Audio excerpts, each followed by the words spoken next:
अस्सलामु अलैकुम वरहमतुल्लाहि वबरकातुह। इन्नल हम्दुलिल्लाह अल्हम्दुलिल्लाहिल अकरमिल्लज़ी खलक़ल इंसाना व कर्रमा व अल्लमहु मिनल बयानि मा लम यअलम फसुब्हानल्लज़ी ला युहसा इम्तिनानुहु बिल लिसानि वला बिल क़लम व नशहदु अन ला इलाहा इल्लल्लाहु वहदहु ला शरीका लहु व नशहदु अन्न सय्यदना व हबीबना व शफीअना व मौलाना मुहम्मदन अब्दुहु व रसूलुहु الذي أرسله بالحق بشيرا ونذيرا وداعيا إلى الله بإذنه وسراجا وقمرا منيرا وقد قال الله تعالى في كلامه المجيد وفرقانه الحميد أعوذ بالله من الشيطان الرجيم بسم الله الرحمن الرحيم ولله على الناس حج البيت من استطاع إليه سبيلا ومن كفر فإن الله غني عن العالمين وقال تعالى في شان حبيبه ومحبوبه ومعشوقه مخبرا وآمرا إن الله وملائكته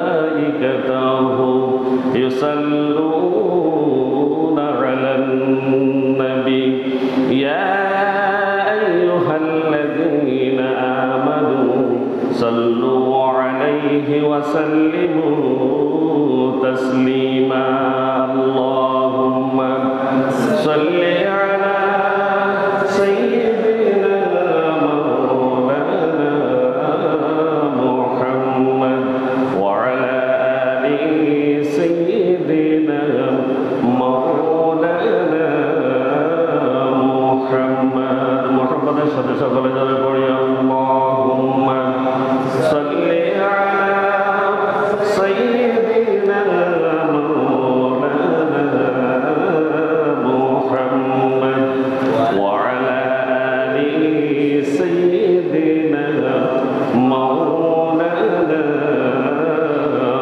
محمد بلغ العلا بكماله كشف الدجى بجماله حسنت جميع خصاله صلوا عليه وآله محمد سيد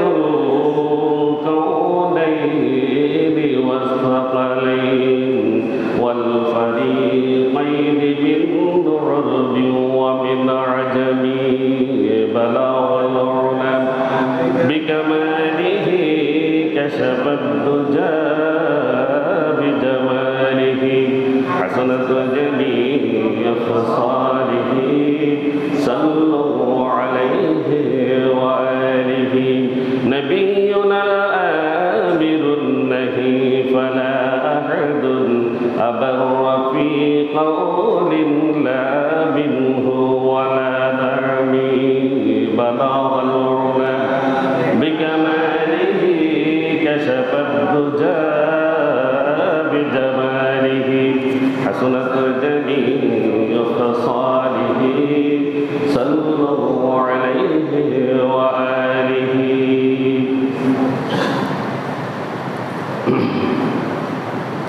ঐতিহ্যবাহী মধ্যম সনুয়া কেন্দ্রীয় জামে মসজিদে পবিত্র জুমার সালাত আদি উপলক্ষে সমবেত সম্মানিত মুসল্লিয়ানে কেরাম অত্র এলাকার দিনদার পরহেজগার মুত্তাকি মুমিন মুমিনা ভাই ও বোনেরা, আসসালামু আলাইকুম ওয়া রাহমাতুল্লাহি ওয়া বারাকাতুহু।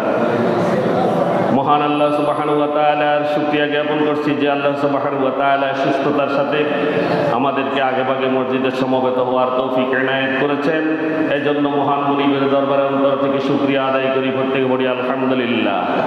রাসূল আমিন সাল্লাল্লাহু আলাইহি ওয়াসাল্লামের উপরে দরুদ ও সালাম পেশ করছি, যিনি ছিলেন সর্বকালের সর্বশ্রেষ্ঠ মহামানব এবং বিশ্ব মানবতার বন্ধু, গরিবের বন্ধু। রাসূলুল্লাহ সাল্লাল্লাহু আলাইহি ওয়াসাল্লামের উপরে অন্তর থেকে প্রত্যেকে দরুদ পড়ি, সকলে পড়ি সাল্লাল্লাহু আলাইহি ওয়াসাল্লাম। সম্মানিত হাজরিন, আজ হচ্ছে 9 শাওয়াল 1445 হিজরি, 6 বৈশাখ 1431 বঙ্গাব্দ, 19 এপ্রিল 2024 খ্রিস্টাব্দ। আজ ফেনীতে সূর্য উদয় হয়েছে 5টা 30 মিনিটে এবং দুপুর হয়েছে 11টা 49 মিনিটে। আজকে জোহর শুরু হয়েছে 11টা 55 মিনিট থেকে। আজ সূর্যাস্ত যাবে 6টা 17 মিনিট। এটা ফেনীর সময়। আমাদের আজ আলোচনার বিষয় আমরা গতদিন যেখানে শেষ করেছি সেখান থেকেই আমরা হজের বিষয়ে আলোচনা করছিলাম।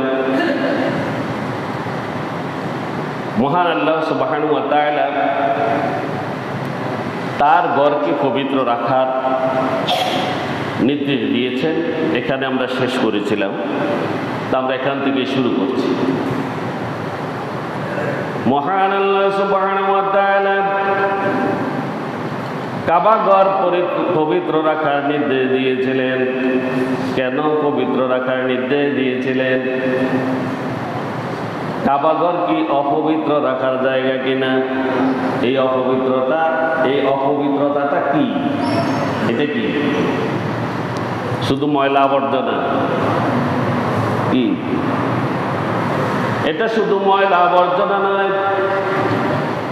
এই কাবা ঘরের মধ্যে আল্লাহ ছাড়া আর কারো নাম উচ্চারণ করা যাবে না, আল্লাহ ব্যতীত আর কারো নাম উচ্চারণ করা যাবে না। এইভাবে কাবাকে পবিত্র রাখার জন্য আল্লাহ তাআলা নির্দেশ দিয়েছেন। মহান আল্লাহ সুবহানাহু ওয়া তাআলা সূরা বাকারার 125 নং আয়াতে ইরশাদ করেছেন, ওয়াহিদনা ইলা ইব্রাহিম ওয়া ইসমাঈল আন তাহহিরা বাইতিয়া লিত-তাইফিনা ওয়াল আকিফিনা ওয়ার রুকআইস সুজুদ। আল্লাহ সুবহানাহু ওয়া তাআলা বলছেন, ওয়াহিদনা, আমি আদেশ করেছিলাম, ইলা ইব্রাহিম, ইব্রাহিম ওয়া ইসমাঈল এবং ইসমাঈল, তাদের উভয়কে, আন তাহহিরা, তোমরা পবিত্র রাখো, বাইতিয়া, আমার ঘরকে, লিত-তাইফিনা, তাওয়াফকারীদের জন্য। কাদের জন্য? তাওয়াফকারীদের জন্য। ওয়াল আকিফিনা, এবং ইতিকাফকারীদের জন্য। ওয়া রুকআইস সুজুদ, এবং যারা রুকু এবং সিজদা করে তাদের জন্য। আল্লাহ সুবহানাহু ওয়া তাআলা হযরত ইব্রাহিম এবং ইসমাঈল আলাইহিস সালামকে আল্লাহর ঘর পবিত্র রাখার নির্দেশ দিয়েছেন। আন তাহহিরা বাইতিয়া, পাক পবিত্রতার অর্থ শুধু ময়লা আবর্জনা বা ইত্যাদি অপরিচ্ছন্নতাকে পরিষ্কার করা নয়, বরং পাক পরিচ্ছন্নতা বলতে আল্লাহ ছাড়া আর কারো নাম যেন এই কাবায় উচ্চারিত না হয় সেভাবে পবিত্র করার জন্য বলেছে। কাবা শরীফের অভ্যন্তরে মক্কার মধ্যে যারা প্রবেশ করবে তারা যেন তাদের ঈমানের খুলুসিয়ত নিয়ে তারা সেখানে প্রবেশ করতে পারে, তাদের ঈমান এবং আকীদাগত দিক যেন ঠিক থাকে। অপবিত্রতা নিয়ে কোনো রকমের অন্যায় জুলুম করার ইচ্ছা মনোবাসনা নিয়েও যেন তারা কাবার মধ্যে প্রবেশ না করে, এই কথা বলা হয়েছে। আল্লাহ এই জন্য বলেছেন, যারা মক্কায় আসবে তারা যেন আমার এই কাবার আশপাশে ওই সমস্ত লোক যেন না আসে যারা কি অপবিত্র, যারা কি অপবিত্র, অর্থাৎ মনটা হইতে হবে সম্পূর্ণ নিষ্কলুষ। কাদের উদ্দেশ্যে বলা হয়েছে? বাংলাদেশ থেকে হজ করার জন্য যাবেনই মানুষ, যাবে না? যাবেন। যারা ওখানে যাবেন তারা এরকম পরিচ্ছন্ন হয়ে সেখানে যাবেন তাওয়াফ করার জন্য। এরপরে আল্লাহ সুবহানাহু ওয়া তাআলা এই কাবার অভ্যন্তরে কোনো অন্যায় কাজকে তিনি নিষিদ্ধ ঘোষণা করেছেন। আল্লাহ সুবহানাহু ওয়া তাআলা সূরা হজের 25 নং আয়াতে ইরশাদ করেছেন, ওয়া মান ইউরিদ ফীহি বিল হাদি বিজুলমিন নুযিকহু মিন আযাবিন আলীম। আল্লাহ সুবহানাহু ওয়া তাআলা বলেছেন, ওয়া মান ইউরিদ, আর যে ব্যক্তি ইচ্ছা করে, ফীহি ওই কাবার অভ্যন্তরে, কাবার মধ্যে, কোথায়? কাবার সীমানার মধ্যে, বিল হাদে কোনো অন্যায় কাজ করার, কোনো পাপ কাজ করার ব্যাপারে যদি সে কি করে, ইচ্ছা পোষণ করে, বিজুলমিন অন্যায়ভাবে, নুযিকুহু মিন আযাবিন আলীম, আল্লাহ তাআলা বলছেন আমি তাকে এমন এক মর্মান্তিক শাস্তির সম্মুখীন করাবো যার স্বাদ গ্রহণ করা তার জন্য অত্যন্ত কঠিন হবে। নাউজুবিল্লাহ, তার জন্য কি হবে? অত্যন্ত কঠিন হবে। যারা সেখানে কোনো অন্যায় কাজ করবে বা অন্যায় কাজের নির্দেশ দিবে, অথবা নিজে যদি বাংলাদেশের থেকেও যদি ওখানে যদি কোনো নিয়ত করে থাকে কাবার কোনো ক্ষতির উদ্দেশ্যে, তাহলেও সে পাপের মধ্যে নিমজ্জিত হয়ে যাবে, ঠিক কিনা? আল্লাহ সে কথাই বলছেন, ওয়ামান ইউরিদ ফীহিল হাদে, যে তাতে অন্যায় কাজে লিপ্ত হবে আর হওয়ার যদি সে ইচ্ছা পোষণ করে, তাহলে সে আল্লাহ তাআলার শাস্তির সম্মুখীন হবে। আল্লাহ তাআলা তা ঘোষণা করেছেন। এই পাপগুলোর মধ্যে সংক্ষেপে যে কথাগুলো, তা হচ্ছে হারাম শরীফের মধ্যে আল্লাহর নাম ব্যতীত অন্য কোনো নাম বলা যাবে না, আর সেখানে হালাল কোনো কাজ ব্যতীত কোনো হারাম কাজ করা যাবে না, কোনো দুষ্কর্ম সেখানে করা যাবে না, দুষ্কর্ম করার কোনো সংকল্প করা যাবে না, কাউকে কাবার অভ্যন্তরে হত্যা করাও যাবে না, আর হত্যা করার জন্য কাউকে প্ররোচিতও করা যাবে না, কারো উপরে কোনো জুলুমও করা যাবে না, জুলুম করার জন্য কাউকে ইশারা ইঙ্গিত করা যাবে না। আর যদি কোনো দুর্দেশীয় লোক কাবার মধ্যে যাদের অবস্থান নয়, যারা পৃথিবীব্যাপী ছড়িয়ে ছিটিয়ে আছে, তারা যদি কাবার ন্যূনতম কোনো ক্ষতির জন্য যদি কোনো মনের ইচ্ছা করে, তাহলে আল্লাহ সুবহানাহু ওয়া তাআলা শাস্তির যোগ্য সে হয়ে যাবে। আল্লাহ তাআলা শাস্তির যোগ্য সে হয়ে যায়, যদিও সে সেই কাজটি করতে পারে না। বাংলাদেশে তাকে কাবার কি কোনো ক্ষতি করতে পারবে কিনা? পারবে? কাবার কি কোনো ক্ষতি বাংলাদেশ থেকে করতে পারবে? যদি মনে মনে ইচ্ছা করে কাবার ক্ষতি হোক, তাহলে আল্লাহ তাআলা তাকে বলছেন নুযিকুহু, কি তাকে আমি স্বাদ আস্বাদন করাবো। কিসের? আযাবুন আলীম, কঠিন শাস্তি। কিসের? কঠিন শাস্তির স্বাদ আমি তাকে আস্বাদন করাবো, যদি সে কোথায়? দূর দেশেও যদি হয়। হযরত ইবনে মাসউদ রাদিয়াল্লাহু তাআলা আনহু বলেন, কোন লোক যদি আদনে, আদন মানে একটি জান্নাতের নাম, কিসের নাম? আদনে, যদিও সেখানে থেকেও যদি হারাম শরীফে কোনো ইলহাদ বা জুলুম করার যদি ইচ্ছা পোষণ করে, আল্লাহ তাকে বেদনাদায়ক শাস্তির সম্মুখীন করবেন। সেই আদম থেকে তুলে এনে তাকে জাহান্নামে নিক্ষেপ করবেন। কোথায়? জাহান্নামে নিক্ষেপ করবেন। হযরত সাঈদ ইবনে জুবাইর রাদিয়াল্লাহু তাআলা আনহু বলেন, হারাম শরীফকে তার খাদেমকে যদি গালি দেয়, তাহলে সে ইলহাদ বা সীমালঙ্ঘনের মধ্যে পড়ে যায়। হারাম শরীফের মধ্যে কেউ কারো কোনো খাদেমকে পর্যন্ত গালি দিতে পারবে না। আর হযরত ইবনে ওমর রাদিয়াল্লাহু তাআলা আনহু বলেন, মক্কায় ওই সময়ে, হজের সময় নির্ধারিত দিনগুলোতে শস্য বিক্রি করা ও ইলহাদ বা সীমালঙ্ঘন, সেখানে কোনো শস্য বিক্রি, ব্যবসা বাণিজ্য চলবে না। সেখান থেকে দূর দেশ থেকে যদি কোনো হাজি যায়, তারা অনেকে ব্যবসা বাণিজ্য করে কিনা? এটা করা সম্পূর্ণ যাবে, নিষেধ করা হয়েছে।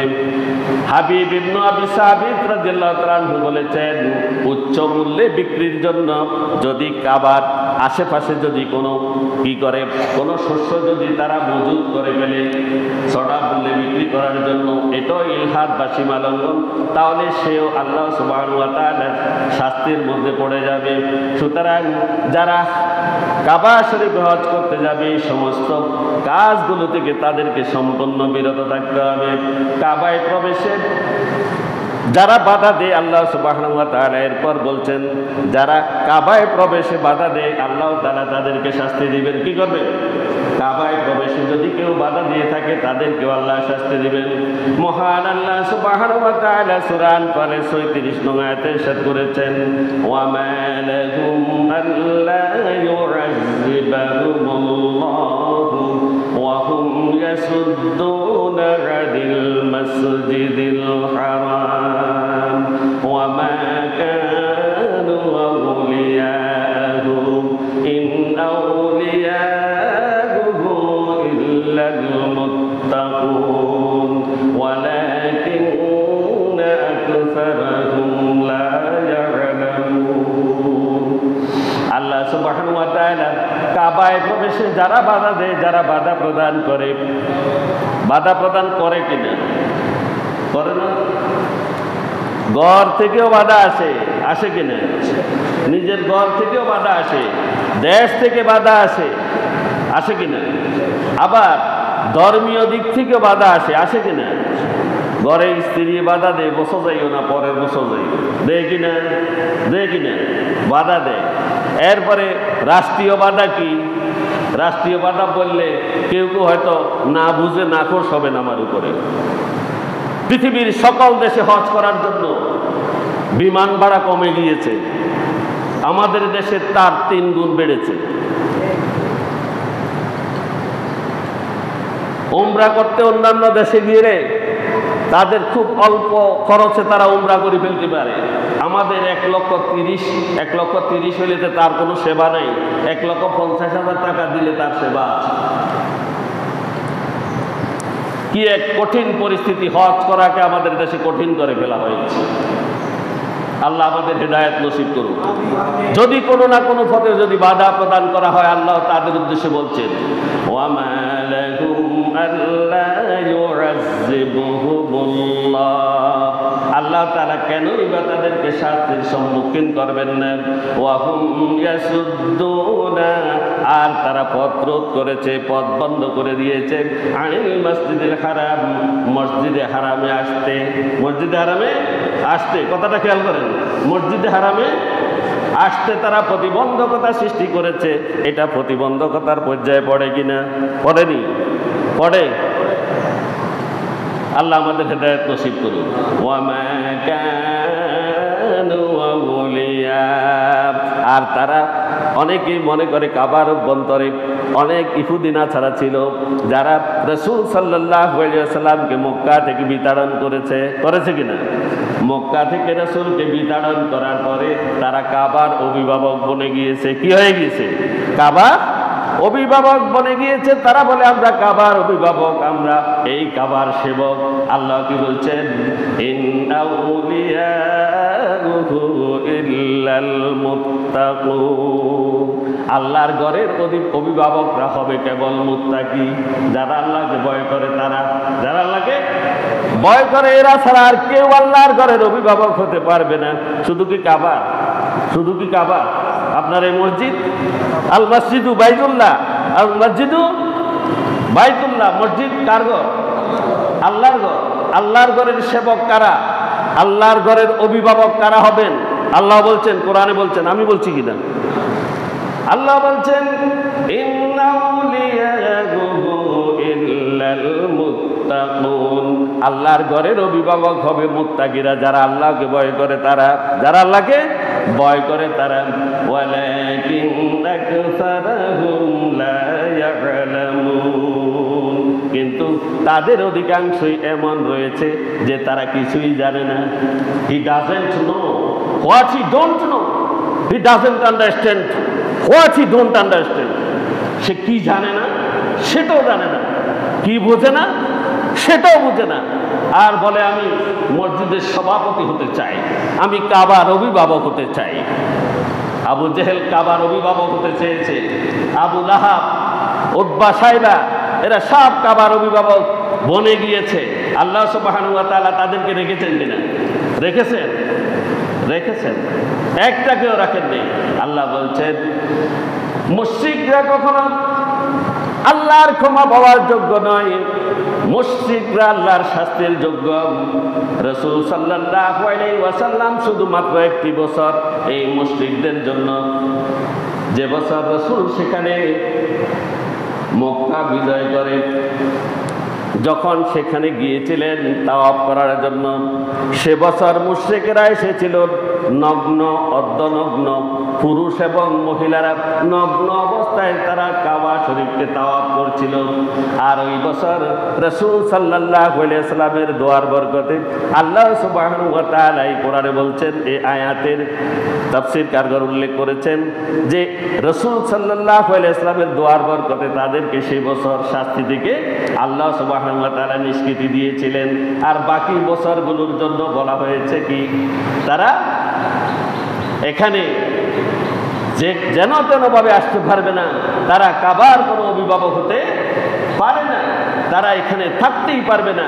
তারা রাসূল সাল্লাল্লাহু আলাইহি ওয়াসাল্লামকে মক্কা থেকে বিতরণ করে কাবার অভিভাবক হয়ে গিয়েছিল বদৌলতে। তাদেরকে আল্লাহ তাআলা কি ছেড়ে দিয়েছেন? ছেড়ে দিয়েছেন। তাদের সবাইকে আল্লাহ তাআলা বদর ময়দানে নিয়েছেন কিনা? 313 জন মুজাহিদের সাথে সবগুলোকে কি করেছেন? বেজ্জতি করেছেন। সেখানে 70 জন বড় বড় কাফেরকে কেটে ফেলা হয়েছে। আল্লাহ তাআলা সেখানে শেষ করে দিয়েছেন বদর ময়দানে। আবার বড় বড় 70 জনকে বন্দী করে মুসলমানেরা নিয়ে গিয়েছে, ঠিক কিনা? যত বড় পাপী তারা ছিল, সেই ধরনের বড় শাস্তি আল্লাহ সুবহানাহু ওয়া তাআলা তাদেরকে দিয়েছিলেন। আল্লাহ তাদেরকে বলেছেন কাকে ভয় করতে। রাসূল সাল্লাল্লাহু আলাইহি ওয়াসাল্লাম মক্কাতে যখন দ্বীনের দাওয়াত দিয়েছিলেন, এই আবু লাহাব, আবু জেহেল এদেরকে বলেছিলেন, সবাইকে বলেছিলেন, তার চাচা এবং তার বংশীয় আশেপাশে সকলকে তিনি বলেছিলেন আল্লাহকে ভয় করার জন্য। কাকে? আল্লাহকে ভয় করার জন্য। তারা তো আল্লাহকে বিশ্বাসই করে না, কিসের ভয় করে? ভয় করা দূরের কথা, আল্লাহকে তো তারা বিশ্বাসই করে না। রাসূল বলেছেন যে আল্লাহকে ভয় করতে, আল্লাহর কাছে ক্ষমা প্রার্থনা করতে। আল্লাহ বলেছেন আমাকে ভয় করো, তোমরা আমার কাছে ক্ষমা প্রার্থনা করো। কিন্তু তারা তা করেনি, তারা করেনি। তাই আল্লাহ সুবহানাহু ওয়া তাআলা তাদেরকে বদরে লাঞ্ছিত করেছেন। বদরে তাই তো তিনি লাঞ্ছিত করেছেন। মসজিদে হারামে আসতে, হজ করতে, কোরবানি করতে বাধার কারণে তাদের উপরে এই সকল শাস্তি নেমে এসেছিল। এই সকল শাস্তি নেমে এসেছিল। বর্তমানে যদি কেউ আল্লাহর সাথে শিরিক, মুসলিমদের উপরে জুলুম, আল্লাহর পথে বাধা দান, আল্লাহর ঘরের যদি কোনো ক্ষতি করে, এই মসজিদ থেকে হারাম শরীফ পর্যন্ত আল্লাহ সুবহানাহু ওয়া তাআলা তাদেরকে বেজ্জতি করবেন, যেমন বদরে কাফেরদেরকে, মুশরিকদেরকে বেজ্জতি করেছেন, ঠিক কিনা? আমার কথা বুঝেন না? বুঝতেছেন? এভাবে বেজ্জত করবেন, আল্লাহর মসজিদের রক্ষক হবেন সবাই, ঠিক কিনা? আল্লাহ আমাদের তৌফিক দিন। এরপরে আল্লাহ সুবহানাহু ওয়া তাআলা বলেছেন অমুসলিমরা হারাম শরীফে কখনো প্রবেশ করতে পারবে না। হারাম শরীফে তাদেরকে প্রবেশ করার কোনো অনুমতি দেয়া যাবে না। অমুসলিম যারা, আল্লাহ সুবহানাহু ওয়া তাআলা সূরা তাওবার 28 নং আয়াতে ইরশাদ করেছেন, ইয়া আইয়ুহাল্লাযীনা আমানু ইন্নামাল মুশরিকুনা নাজাসুন ফালা ইয়াকরাবুল মাসজিদাল হারাম বা'দা আমিহিম হাযা। আল্লাহ সুবহানাহু ওয়া তাআলা বলেছেন, ইয়া আইয়ুহাল্লাযীনা আমানু, হে ঈমানদারেরা, ইন্নামাল মুশরিকুনা নাজাসুন, আল্লাহর সাথে শিরিক যারা করে তারা প্রত্যেকেই অপবিত্র। তারা কি? অপবিত্র। আসেন শিরিকের কথা, শিরিক একটা শব্দ উল্লেখ করেছেন এখানে। শিরিকের মধ্যে আমরা আছি কিনা? আছি কিনা? শুধু আসি না, ডুবে আসি বলেন। আসি নেই না ডুবে আসি? ডুবে আসি। আল্লাহ আমাদেরকে সেখান থেকে উত্তোলন করে দিন, প্রত্যেক বড়ি আমিন। শিরিক আমাদের প্রতিটা পদে পদে হচ্ছে, প্রতিটি সময় আমরা শিরিক করছি, আল্লাহ আমাদেরকে মুশরিকের খাতা থেকে নাম কেটে দিন, আমিন বলেন। ছোট ছোট শিরিক, বড় বড় শিরিক আমরা যাহা করছি সেগুলো আমাদের জানা নেই। শিরিক সম্পর্কে আমাদের একদিন আলোচনা অবশ্যই করা দরকার, ইনশাআল্লাহ আল্লাহ যদি তৌফিক দেন আমরা করব। যারা আল্লাহর সাথে শিরিক করে তারাই হচ্ছে মুশরিক। ওই সকল মুশরিকগুলো নাপাক। ওই সকল মুশরিকগুলো কি নাপাকেরা কাবায় যেতে পারবে না, নাপাকেরা কাবায় যেতে পারবে না। প্রত্যেকে নিজেকে জিজ্ঞাসা করি আমি মুশরিক কিনা। মুসলমান তো আমার নাম, আমি তো নিজেকে বলছি আমি ইমানদার। আমার বাবার নাম আব্দুল্লাহ, মায়ের নাম বিবি রহিমা। আমি আসলে মুসলিম কিনা, আমি আসলে মুশরিক কিনা, আমি আসলে ইমানদার কিনা, সব কিছু নিজেকে নিজে জিজ্ঞাসা করি। যদি মুশরিক হই তাহলে কাবায় যাওয়ার মধ্যে আমার কোনো লাভ নেই, আছে নেই? কোনো লাভ আছে? এটা কে কর? আল্লাহ বলছে মুশরিকরা অপবিত্র। মুশরিকরা কি অপবিত্র? ফালা ইয়াকরাবুল মাসজিদাল হারাম। অতঃপর এই মুশরিকরা মসজিদে হারামের নিকটবর্তী হতে পারবে না। মসজিদে হারামের নিকটবর্তী তারা হতে পারবে না, মসজিদে হারামে তারা যেতে পারবে না। বাদা এই বছর পর, যেই বছর রাসূল সাল্লাল্লাহু আলাইহি ওয়াসাল্লাম মক্কা বিজয় করেছিলেন, ওই বছর রাসূল সাল্লাল্লাহু আলাইহি ওয়াসাল্লাম যখন কাবা ঘর তাওয়াফ করছিলেন, তখন মুশরিকেরা বিভিন্নভাবে উলঙ্গ অবস্থায় তারা সেখানে কাবা ঘর তাওয়াফ করেছিল। আল্লাহ তাআলা বলেছেন এই মুশরিকেরা আগামী বছর থেকে এখানে আর আসতে পারবে না। এই বছর আপনি মাফ চেয়েছেন, দোয়া করেছেন, এই জন্য তাদেরকে এই বছর আমি ক্ষমা করে দিয়েছি, এই বছরের জন্য অনুমতি দিয়েছি। এরপরে আর নেই, কোনো মুশরিক সেখানে যেতে পারবে না। আর এই কাবাকে ধ্বংস করার জন্য, কাবার ক্ষতি করার জন্য যদি কেউ ইচ্ছা পোষণ করে, আল্লাহ পাক রব্বুল আলামিন তাদেরকে শাস্তি দেবেন কিনা? দেবেন কিনা? দিয়েছেন, আমরা সব সময় জানি। কাবাকে কেন এত লোক তাওয়াফ করে? এত লোক কেন? বিভিন্ন দেশ থেকে এসে, বিভিন্ন জাতির লোকেরা এখানে এসে আল্লাহর ঘরে তাওয়াফ করে। এই ঈর্ষান্বিত হয়ে রাগে ক্ষোভে পেটে পড়ে ইয়ামানের বাদশাহ আবরাহা। ইয়ামানের বাদশাহ আবরাহা একটি গির্জা নির্মাণ করলো। কি করলো? একটা বড় গির্জা নির্মাণ করলো। খ্রিস্টানদের গির্জা, খ্রিস্টানদের কি গির্জা। আর এই গির্জা নির্মাণ করার সময় সেই ইয়ামানের সবচেয়ে মূল্যবান স্বর্ণগুলো, রৌপ্যগুলো এবং ডায়মন্ডগুলো, হীরাগুলো সে সেখানে এনে এটাকে অনেক বেশি খরচ করে গির্জা তৈরি করলো। খুব সুন্দর করে এটাকে সাজিয়েছে সে ভালোভাবে, যাতে লোকগুলো কাবার পরিবর্তে ওই গির্জাতে কি করে? তাওয়াফ করে। নাউজুবিল্লাহ। মানুষ তো সেখানে যায় না। এক মুসলিম রাগের ছোটে সেখানে গিয়েছে পায়খানা করে তার গির্জাকে বিনষ্ট করে দিল।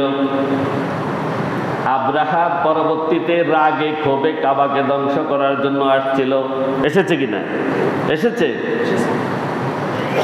যখন কাবাঘর ধ্বংস করার জন্য আসছে, আমি সংক্ষেপে বলছি, প্রতিমধ্যে বহু কাফের মুসলিম তাদেরকে বাধা দিয়েছিল, কিন্তু তারা আব্রাহার 1,40,000 এর বিশাল হস্তি বাহিনী এবং পদাতিক সবগুলো নিয়ে যখন আসছিল, এদেরকে বাধা দেওয়ার সামর্থ্য মুসলমানদের ছিল না।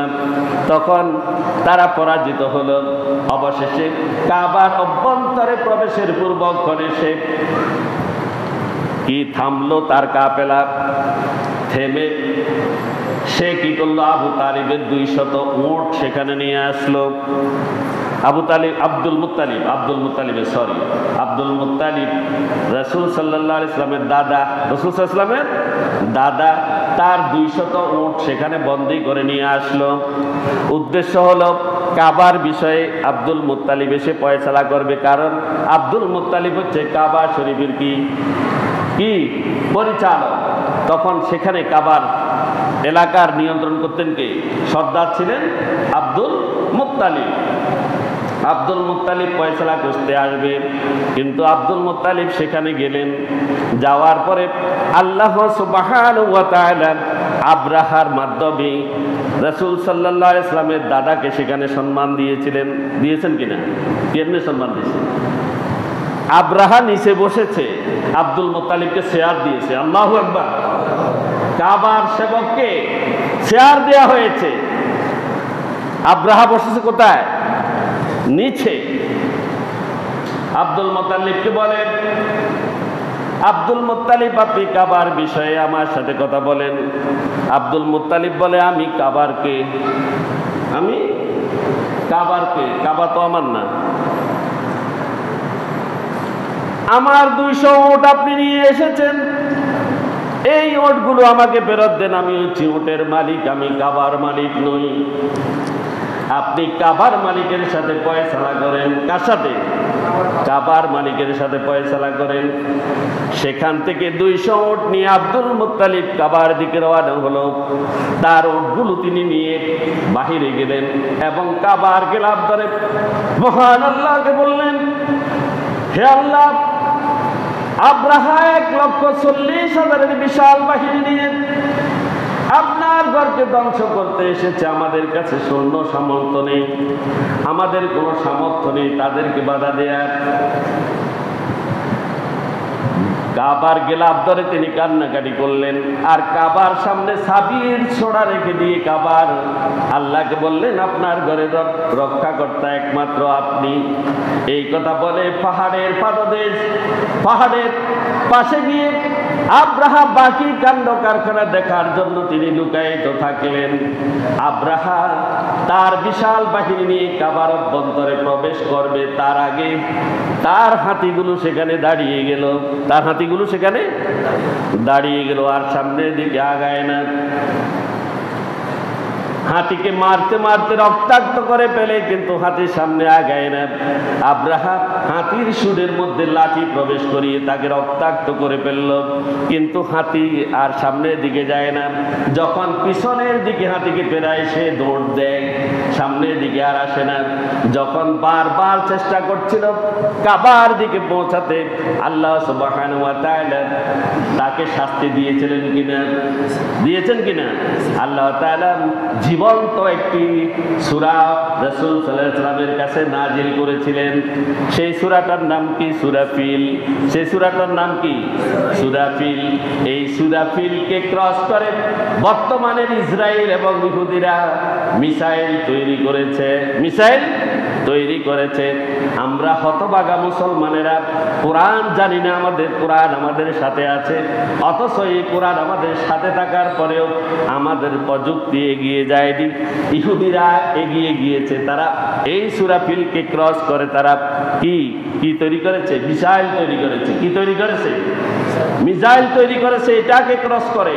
আর আমরা মুসলমানেরা ঘুমিয়ে আছি। আমরা মুসলমানেরা কি ঘুমিয়ে আছি। আল্লাহ সুবহানাহু ওয়া তাআলা তাদেরকে কাবা ধ্বংসের ষড়যন্ত্র করার কারণে আল্লাহ সুবহানাহু ওয়া তাআলা তাদেরকে শাস্তি প্রদান করেছিলেন।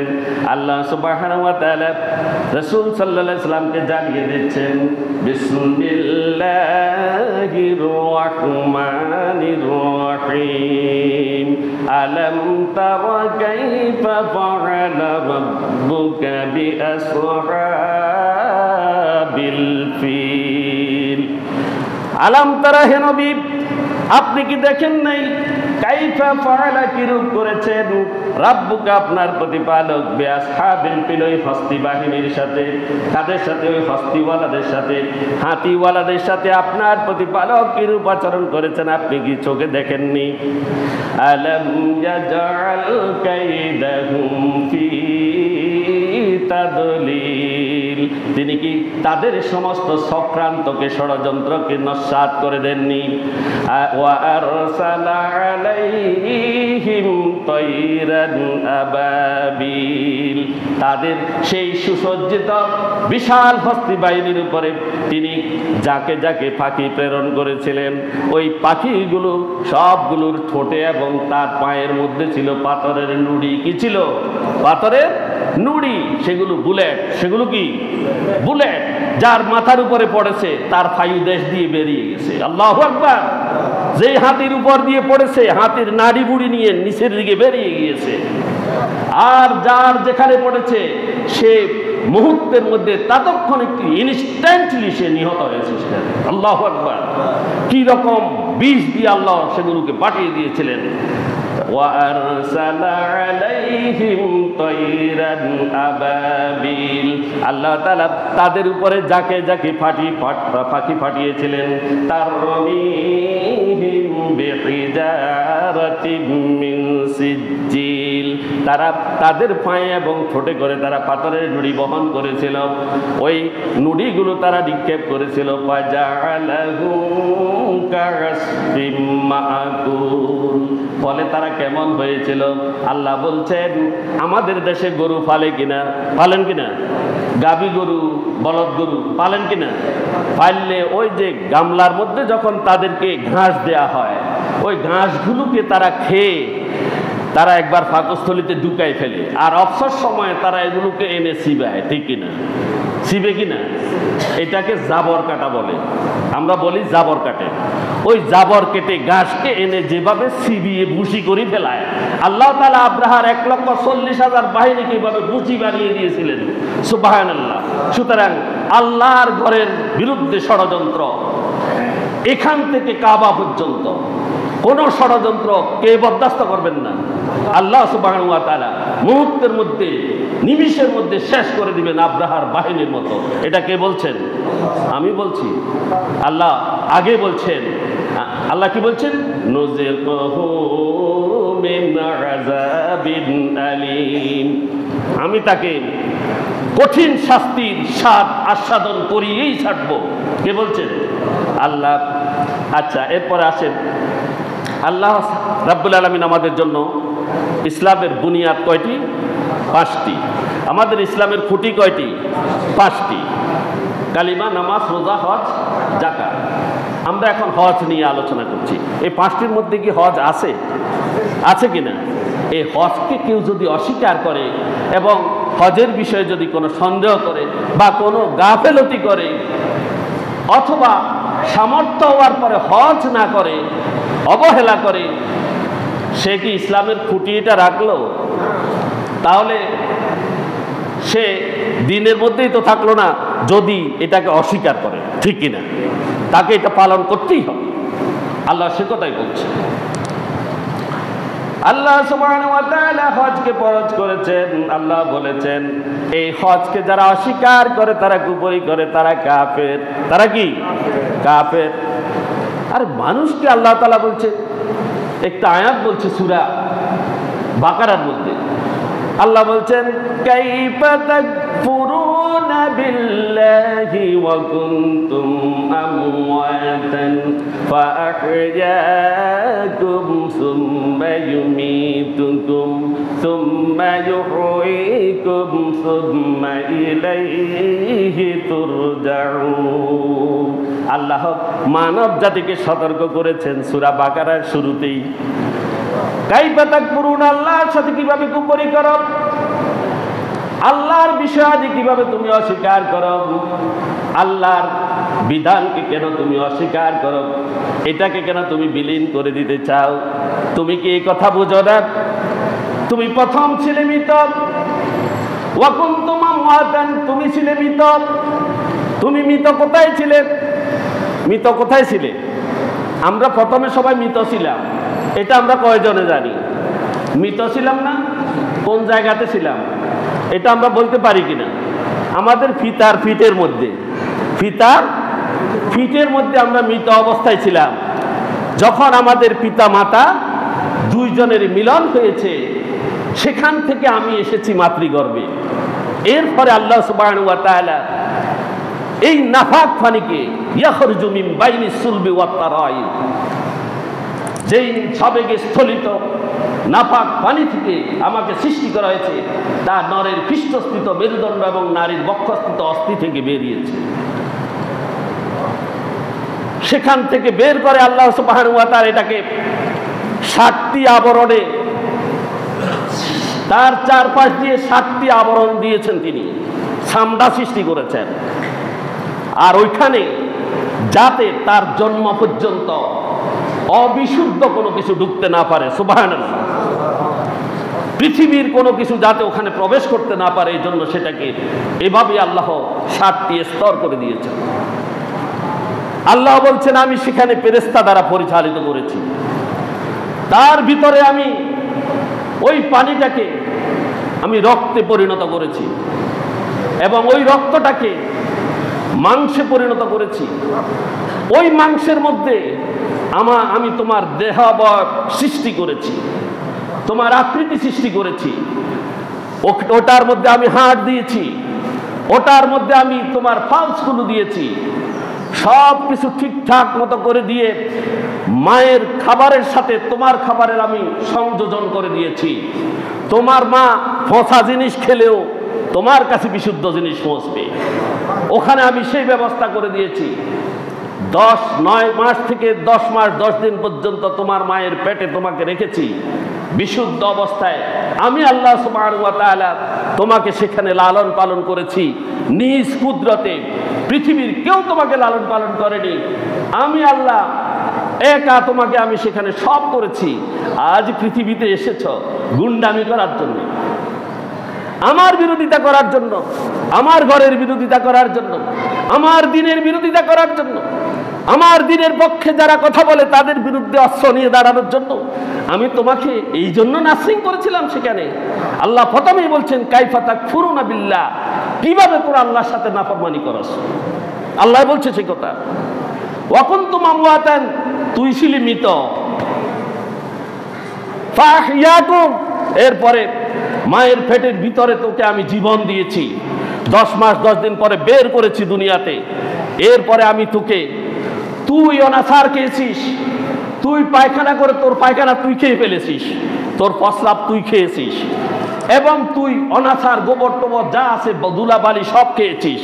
তোর ওই ধুলাবালির মধ্যেও আমি আল্লাহ সুবহানাহু ওয়া তাআলা সুষম খাবারের ব্যবস্থা করেছি। এগুলা তুই বিষ খেয়েছিস, আমি তোকে বিষ খাওয়াইনি, আমি তোকে সুষম খাবার খাওয়াইছি। এরপরে তুই যখন বড় হয়েছিস, আস্তে আস্তে বড় হয়েছিস, বড় হওয়ার পরে তোকে আমি আকেল দিয়েছি। আকেলের বিষয়ে আমি অন্যদিন বলবো। বিশাল অবস্থা।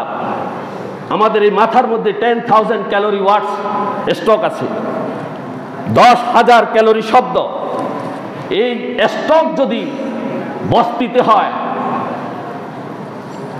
তার সময়গুলো যদি বস্তিতে কাটে, সে বড় হলে বস্তির আচরণ করবে। আর যখন সে কোনো ভদ্রলোকের ফ্যামিলিতে যদি বড় হয়, তাহলে সে ভদ্রগুলো সেখানে ঢুকবে। বড় হলে তার আচরণ তেমন হবে, বস্তিরগুলো ওই রকম হবে। আমরা এগুলো জানি তো।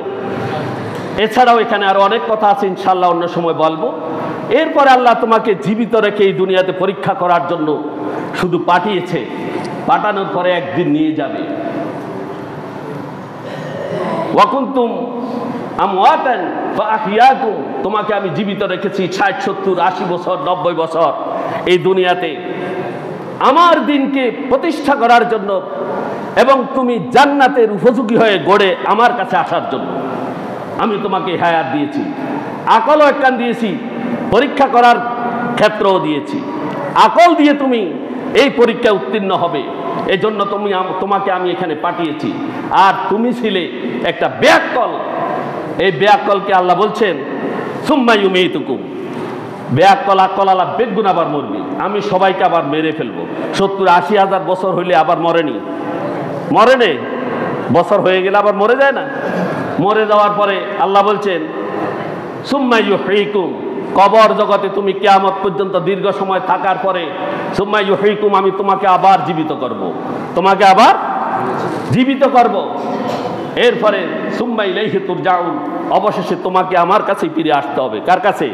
আল্লাহর কাছে। আল্লাহ সে কথা বলে ধমক দিয়ে বলছেন হজ করা ফরজ, তোমরা কুফরি করবে না আমার সাথে। কি করবে না? কুফরি করবে না। আমি সময়ের দিকে লক্ষ্য করে নেই, সরি দেরি করেছি, শেষ হয়ে গেছে। এখান থেকে আগামী দিন ইনশাআল্লাহ শুরু করব আমরা হজের। আগামী দিন প্রত্যেকেই আমাদের আসলে অনেক কিছু জানার আছে। আমরা ফরজ ওয়াজিব নিয়ে আগামী জুমা ইনশাআল্লাহ আলোচনা করব। আমরা আগেভাগে প্রত্যেকে আসার চেষ্টা করব।